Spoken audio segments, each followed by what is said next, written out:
Glorious devotees, thank you for coming to another presentation on Srila Visvanatha Cakravarti Ṭhakura's Sri Madhurya Kadambini, the Monsoon Clouds of Sweetness. We will continue in this presentation to discuss the Tattvas of Nāma-aparādha, coming at the end of the third cloud bank in Srila Visvanatha's presentation. He writes there, offenders to Nama do not meet with Yamaraj, but they cannot become purified. Even so, the envoys of Yamaraj, the Lord of Death, have no power to arrest such offenders to the holy name. As stated in Srimad Bhagavatam, even in their dreams, such persons never see Yamaraj or his emissaries, who carry ropes. Padma Purana states, even the practice of self-restraint, yama, cannot purify offenders to the holy name. Here the word yama refers to the 8 divisions of yogic mysticism, Ashtanga Yoga, such as adherence to rules, yama, and regulations, niyama. The author makes another special point. Even if Nāma-aparādha remains in a person who utters the holy name, still Yamaraj and his messengers have no ability to mete out punishment to him. However, as long as the Nāma-aparādha's anarthas are not destroyed, he will not achieve the main fruit of chanting, praying, and he will not attain Bhagavan. Those whose bee-like minds, greedy to taste the Lord's qualities, have even once tasted the nectar of the lotus feet of Sri Krishna, have performed all types of atonement. Even in dreams they never see Yamaraj or his servants, who carry ropes, nor do they experience the hellish planets. The tendency to commit sins on the strength of the holy name. Namno balajyasya hi papa budir, navidyate tasya yamar hi sudi. Those who have a tendency to commit sins on the strength of the holy name, or who actually commit them, are not purified by yama even after a very long time. Padma Purana. It should be understood that the word yama in this verse about Nāma-aparādha refers to the divisions of yoga, beginning with yama rules and niyama regulations. In other words, such aparādhis are not purified even if they follow yama and niyama for a prolonged period. Offenses to the holy name can be removed only when the holy name is pleased. How can the practice of yama, niyama, and so forth destroy them? This is the import of this statement. Offenses to the holy name can be removed only when the holy name is pleased. Visvanatha continues, the mercy of the holy name destroys all types of anarthas. A wealthy master who is capable of bestowing punishment or favor does not support an impertinent servant, rather, he remains indifferent to him.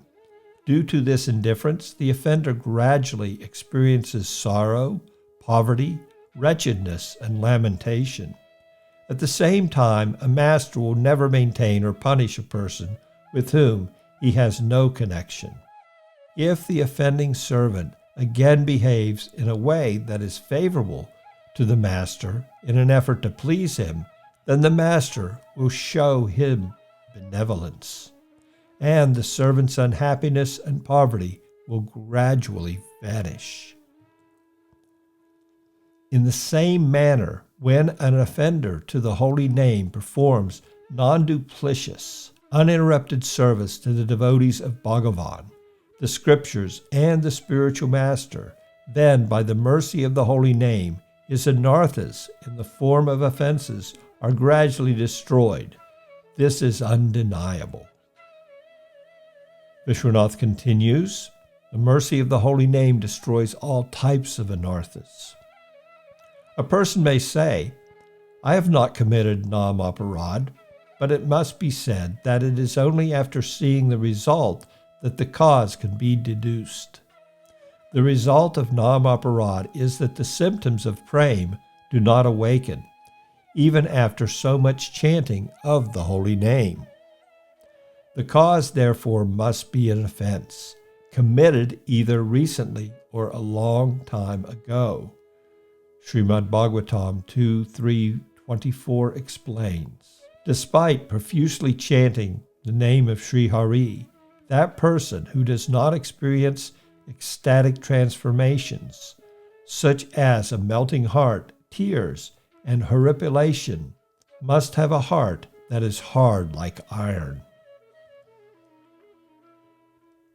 Sri Nam Prabhu's reciprocations with his devotees.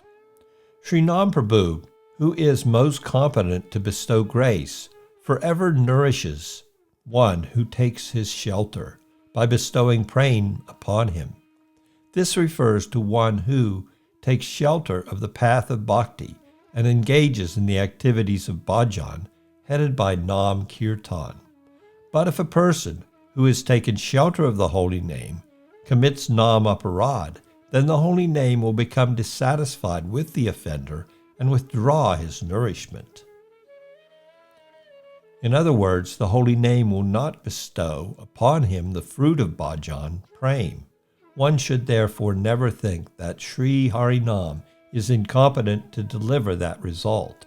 Even though the offender has not received the result of bhajan, he is still Sri Nam Prabhu's object of protection and nourishment. Sri Nam Prabhu maintains only those who have taken shelter of him, not those who choose not to. In other words, not those who do not perform bhajan. When an offender understands his failing or blunder, and as a result continuously performs service without duplicity in an endeavor to please the devotee, scripture, or spiritual master he is offended, then Nam Prabhu will gradually become pleased with him, destroy his Nāma-aparādha, and confer upon him the fruit of prema. One may ask, I have not committed any offense, so why am I not experiencing the result of the holy name? The answer is that the cause of an effect can be deduced by examining the effect itself. Other than aparādha, no impediment can hinder one's attaining the fruit of the all-powerful mercy of Sri Hari.